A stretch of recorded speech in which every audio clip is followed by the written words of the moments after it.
Hello everyone, welcome to the lecture on press, state and civil society during post-independence India.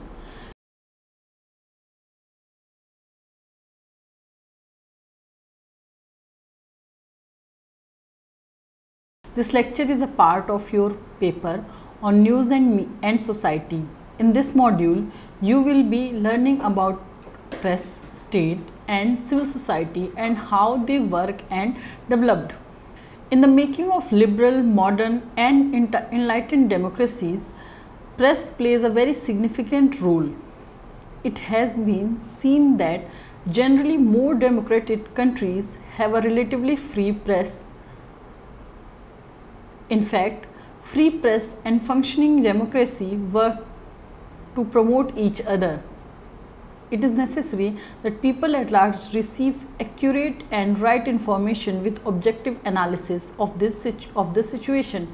It is mainly through newspapers, periodicals, radio, television, along with the recently evolved social media platforms that citizens get informed about their region, country and the world at large. Press is invariably regarded as the fourth state, as it not only reflects public opinion but also helps guide it.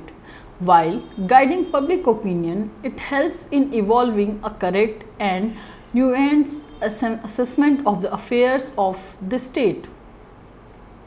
And after such opinion has been crystallized, it brings that opinion to the attention of the government with a view to influencing its decisions and action in a direction that ultimately benefits people and the country. For citizens to be alive to the needs and requirements of their country, the press should not only be independent but also relatively impartial, responsible and accountable. As compared to all other agencies influencing our society, the press is without doubt the most powerful, in spite of all its shortcomings and in spite of the fact that a theory about the role of press in a constitutional democracy has not been developed legally. The press, as Rajiv Dhawan argues, remains amongst the few major political arenas through which dissent gets impressed. Press has an important mediating role between state and civil society. It is through a study of this process of mediation that we get to know how press impacts our life in multiple ways. There are several questions to be asked while understanding this process of mediation. Whether press is covering the right kind of news with a socially and ethically permissible perspective, whether it is able to synthesize a fine balance between the aspirations and the will of the people on one hand and the aims and objective of the government on the other, whether the government and its agencies are allowing reasonable freedom to the press to work fearlessly, how different parameters of capitalism like advertising, revenue and ownership patterns influences the quality of news reports, how important are factors like technological innovation and rising literacy level in depending the penetration of news in civil society, and whether the press is functioning as an important instrument of social change or it is being reduced to just another marketable product. Speaking on the occasion of National Press Day in 2006, former President APJ Abdul Kalam made a very appropriate remark about its role. He says, "It is very important for the media to be partner in a national mission. They should highlight the positive aspects and provide solution to difficult aspects through nationwide consultants, press and the post-independence context. When India gained independence after a long drawn freedom movement, the role and responsibility of the press also changed. Whereas previously its aim had been to unite the country against a colonial power, it was now expected to provide a sound bias for the emergence of a new India, sound basis for the emergence of a new India. When freedom of press and free speech were guaranteed by our new constitution, it was recognition of the importance which a free press would play in this process. Newspapers had been primarily preoccupied with political news during the preceding 100 years of national movement, owing mainly to the requirement of uniting the countrymen and raising important political questions. The Indian freedom struggle was a unique experiment in so many ways. Gandhian leadership provided it with a hitherto unseen quality by making non-violence, ahimsa, and truth, satya, as indispensable doctrine of an anti-imperialist struggle. He sought real substance of freedom rather than limiting the goal to political control alone. For him, freedom gained by ignoring the internal division in the society would not last long. Another important characteristic of the freedom movement was that along with Gandhi, many other leaders were prolific writers and even controlled and edited many newspapers and journals. They saw the press as a significant medium to mobilize public opinion and enter into discussion involving inalienable rights of Indians. While in South Africa, Gandhi edited Indian opinion, and back to India, he founded journals like Young India and Harijan.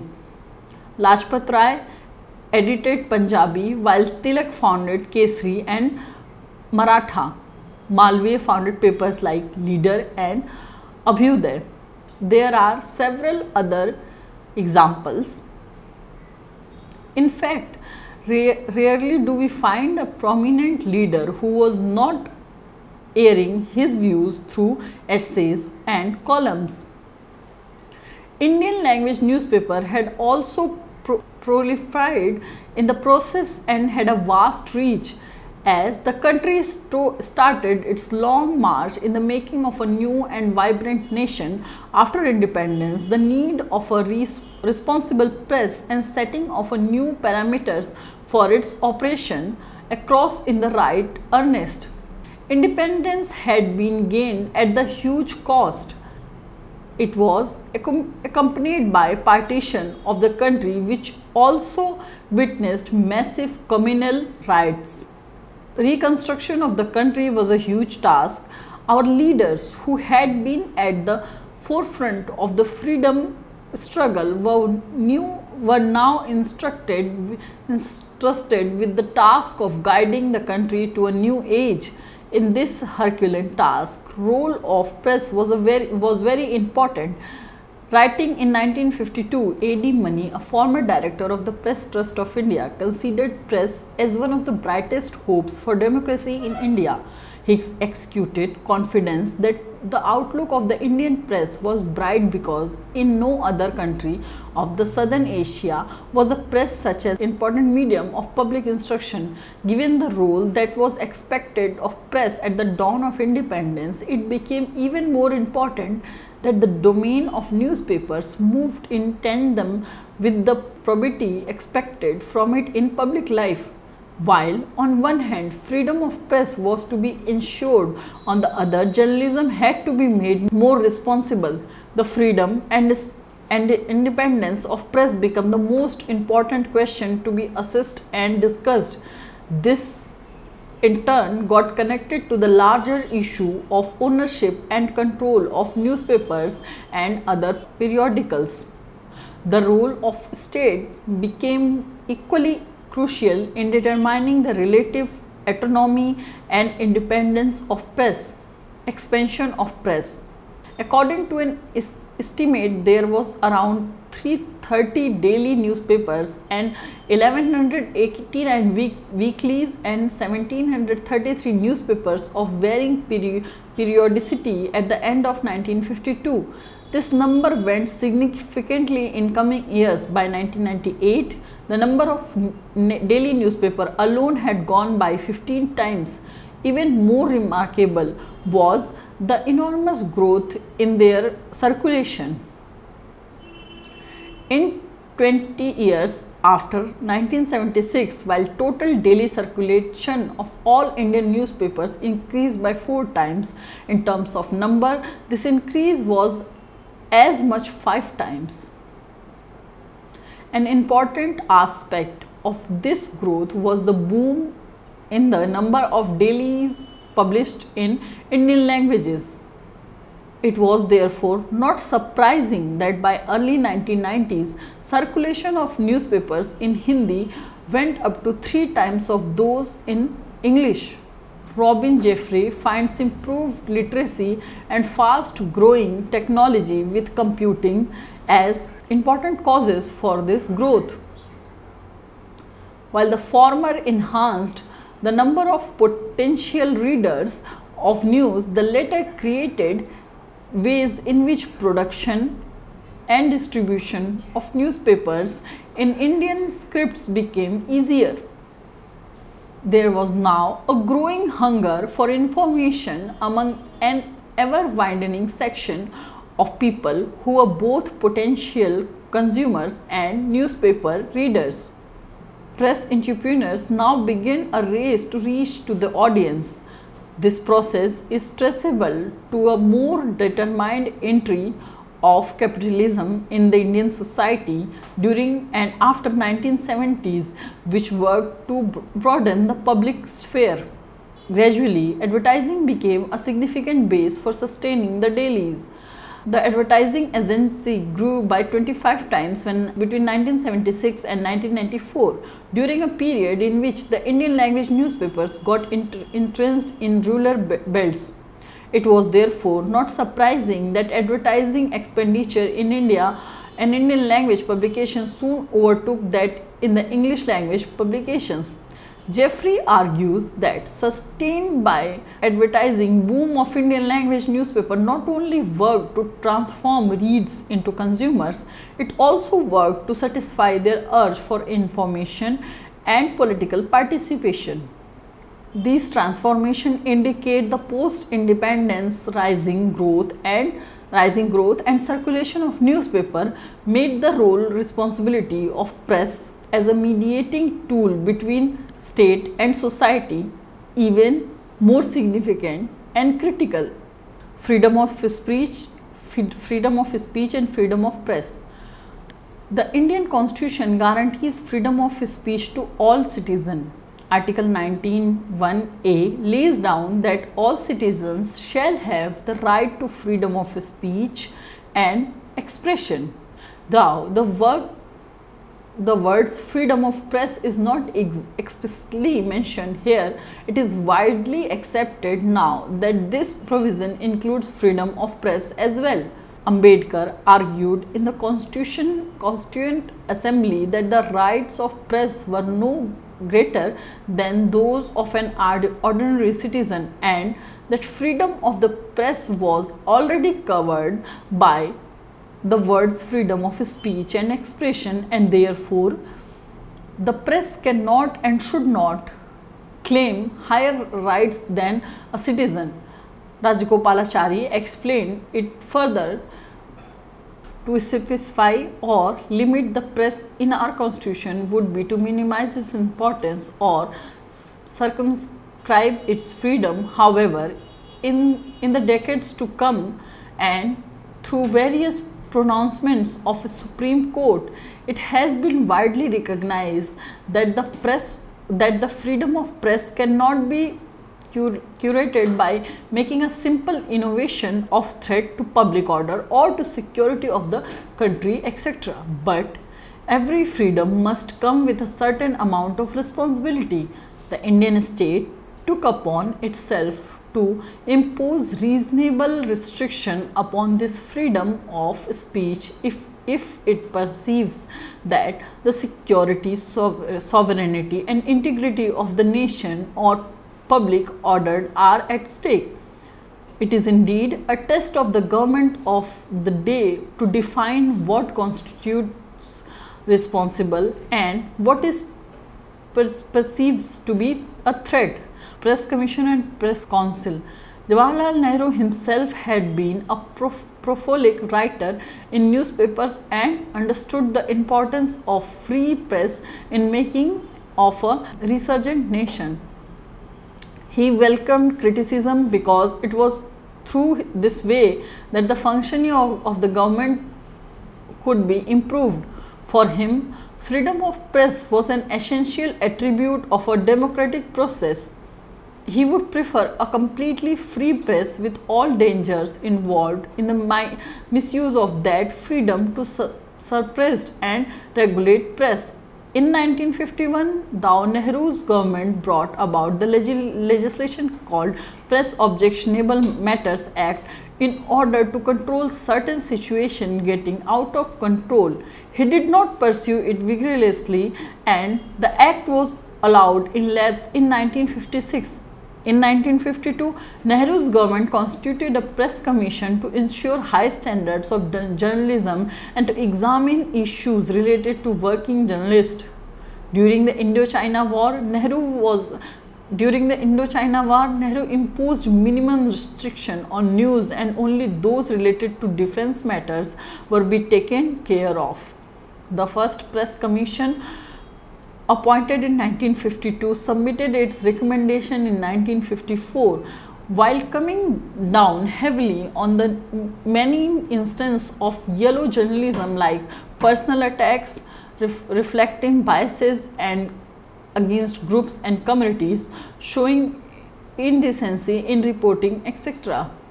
The commission also executed confidence that well-established newspapers had on the whole maintained a high standard of journalism.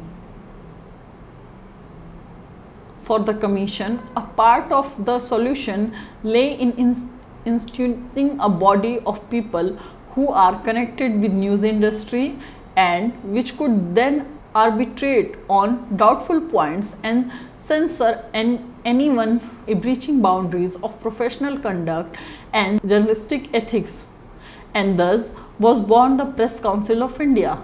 While the commission expected the council to safeguard the freedom of the press, the latter should also ensure the press maintains high standard of public taste and fosters due sense of both rights and responsibilities of citizenship, and encouraged the growth of sense of responsibility and public service among all those who engaged in the profession of journalism. The Press Council Act came into effect in 1965, and the Press Council of India was founded in 1966 as an autonomous statutory and quasi-judicial body with Justice J.R. Madholkar, Supreme Court Judge, as its first chairman. The council was supposed to be a mechanism to self-regulate and to act as a watchdog of public interest by maintaining journalistic ethics and high standard of professional conduct. It was also expected to help newspapers maintain their independence and build up a code of conduct for them as well as journalists to consens with high professional standards. The Press Council started functioning on 16th November 1966, the day being celebrated later on as the National Press Day, symbolic of a free and responsible press in India. The idea of freedom of press took a beating during certain spells after Indira Gandhi came to power. In 1971, Mrs. Gandhi, then in charge of Information and Broadcasting Ministry, declared in Parliament that freedom of press did not mean going against country's national policy. In December 1971, when war was declared against Pakistan, the Defence and Internal Security of India Act was enforced, giving huge powers to state vis-a-vis newspapers, prohibiting publication detrimental to Indian defence and security. State and local government were empowered to impose censorship. The darkest period of press in independence India came during the emergency of 1975 to 77. Since all voices of opposition were curtailed and ruthlessly suppressed, freedom of speech became the highest victim. Immediately after a state of internal emergency was declared under Article 356 of the Constitution on 26 June 1975, government issued guidelines for the press unveiling stringent pre-censorship measures. The Central Censorship Order directed that no order or news related to action taken by the government could be published without scrutiny of an authorized official. All opposition to government was to be stillified. In February 1976, Prevention of Publication of Objectionable Matters Act was put in force, empowering government to prohibit publication detrimental to sovereignty and integrity of India, public order, etc. Concurrently, there was a move to develop a committee press which reached its peak during this period. This captive press was used to highlight and project the development projects of the government.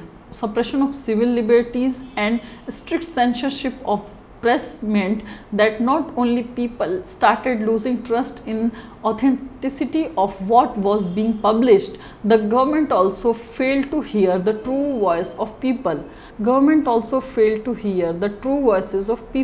Thus, a concurrent censorship of the press had created a clear rift between state and its people, leading to a huge loss in Indira Gandhi's popularity. This reflected the inhalation of the role of press as a mediating tool between the state and the society. After the emergency was lifted in March 1977, press rebounded with vigor. In April 1977, the new government replaced the Prevention of Publication of Objectionable Matters Act. A fresh legislation regarding the Press Council was passed in 1978. Now, more structural changes were made in the council. Not much was changed in its objective.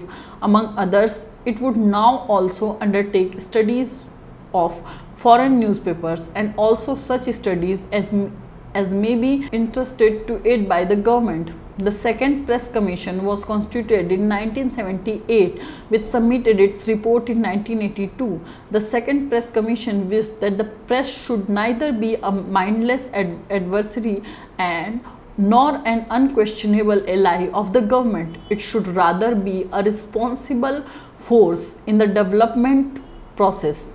Commercialization, capitalist ownership and authority of press. Several analysts have questioned commercialization of press, which they complain has severely compromised the quality of reports and relative independence of the press. Not only have advertising became a major part of all newspapers, the ownership patterns too reflect huge concentration in favor of few business houses. It is estimated that in the metropolitan press, 70 to 80% of revenue comes through advertisement. Consequently, space occupied by advertisement has become highly disproportionate. The process of commercialization in small measures had started in the pre-independence period itself. During 1930s and 40s, many businessmen like G.D. Birla, Ramakrishna Dalmia and Ramnath Goenka started investing in newspapers, turning the press into a business-centered modern journalism. For them, furthering their own business interest and earning profits was far more important than nurturing brilliant and independent journalists. It has been observed that newspapers including those in Indian language have largely urban educated middle class readers, and journalists too belong to the same class. This also reflects the quality of reporting.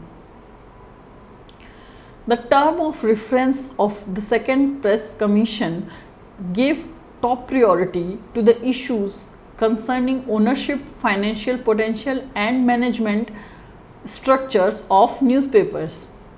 Pran Chopra, a former chief editor of Statesman, points out that the more important question is whether the press and the democratic process are mutually reinforcing each other. He calls the problem of press in India as triple aggravation. First, increasing proportion of total circulation of newspaper accounted for by fewer newspapers. Second, more and more of high circulation newspapers owned by a decreasing number of successful business houses. And third, successfully publishing houses owned more and more by urban based business and commercial interests who have other more important financial stakes, and newspapers are used to protect those interests.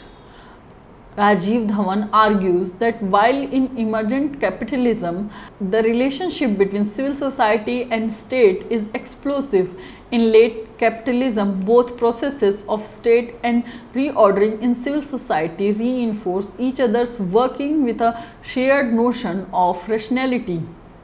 Therefore, the press acts as both as a hired intermediary as well as an independent variable in the process. It is as fashionable in governmental circles to stress business control over the press as it is for the press of demonstrate its relative autonomy.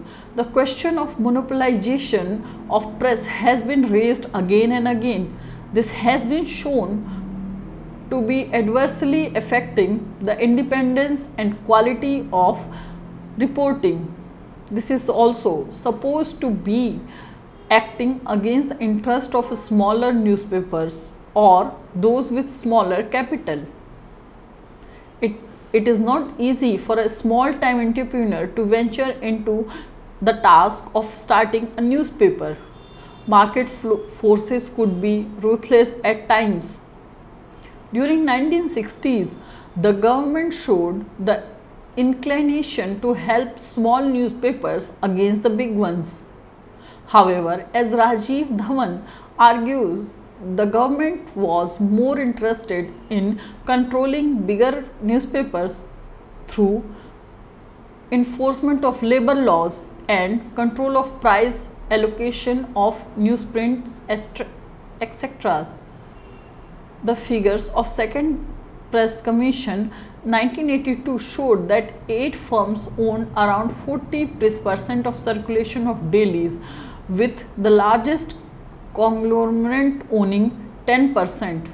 This, Rajiv Dhawan underlines, did not constitute monopolism but rather a healthy competition. However, even for the media to provide improved economic performance, it should satisfy 3 conditions: independence, good quality information and broad reach.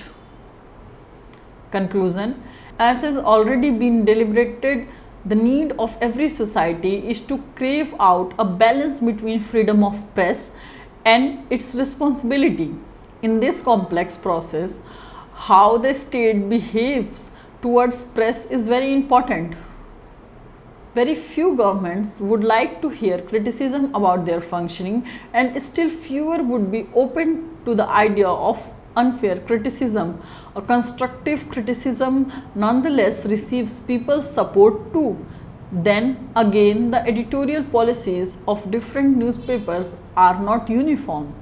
While some may go out of their way to support governments policies, others may choose to be combative all the time. The problem emerges from the fact that press performs a public function. Its working is rooted in the private market economy.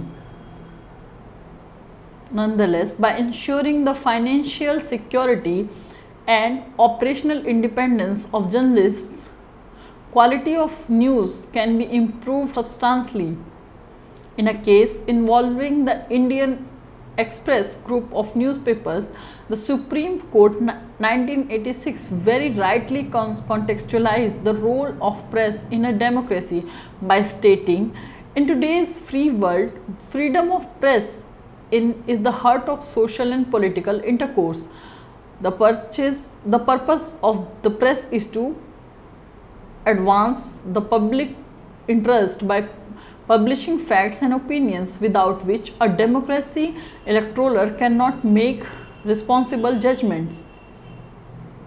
For more details, please read the module carefully and attempt the questions given at the end of each module. Thank you.